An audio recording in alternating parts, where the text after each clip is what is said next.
No, it gets down to the particulars. You have to look at what the claims of particular people are in either field, science or religion, and see what the justification is for those claims. And, of course, you're going to have differences of opinion. Now, people make up their own decisions, but in every field, you have differences of opinion. I have a master's degree in philosophy. And guess what? Philosophers don't all agree. And they tend to be, I think, the more careful thinkers and have the tools to do thinking better, yet there's a massive amount of disagreement. So does that somehow nullify the field, or does it nullify beliefs that different people have just because there are different beliefs? Does it justify us being agnostic about everything because there's such a variety of beliefs? No. Denominations of Christianity are distinguished generally by smaller, tertiary, sometimes secondary differences, or I should say, differences on issues that are secondary, tertiary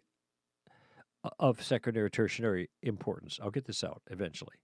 There we go.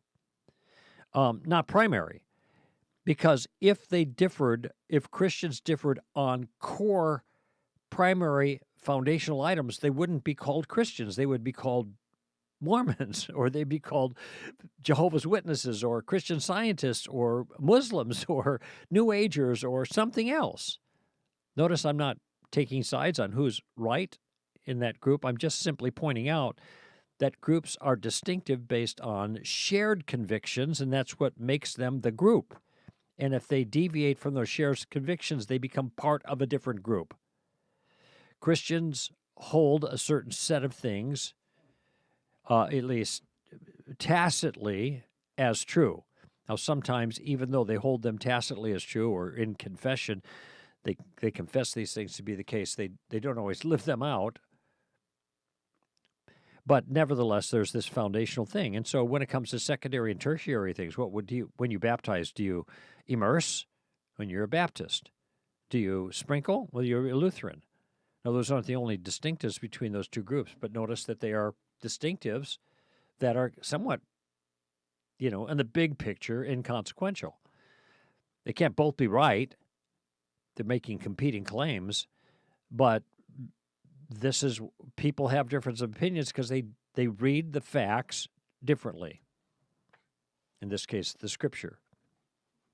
Why should that be unusual? Why should that be a reason to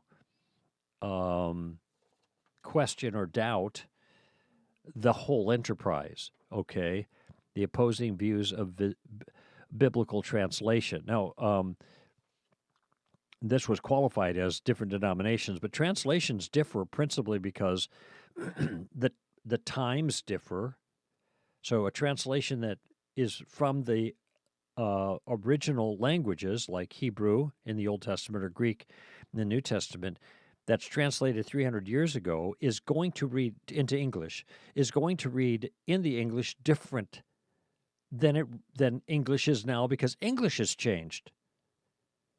And so when Jesus says, "Suffer the children to come unto me," in the King James, he doesn't mean, hurt the kids so they feel suffering.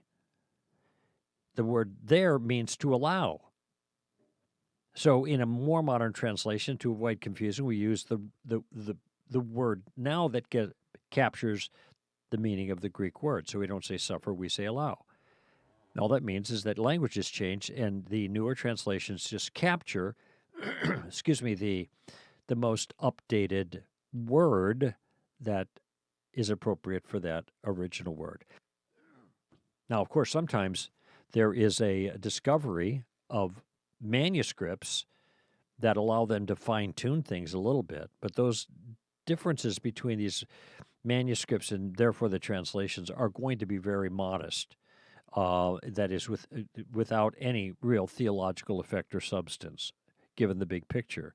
So sometimes there's just, differences in translations, and here's the reason why: language changes.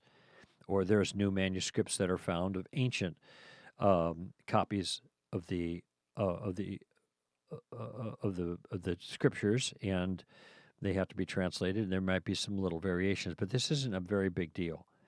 So if you're thinking about denominations or translations, both of those are completely understandable given the nature of those tasks. It isn't required that everybody agree in a discipline for you to trust any of the details of that discipline. If it were, then science would be completely untrustworthy.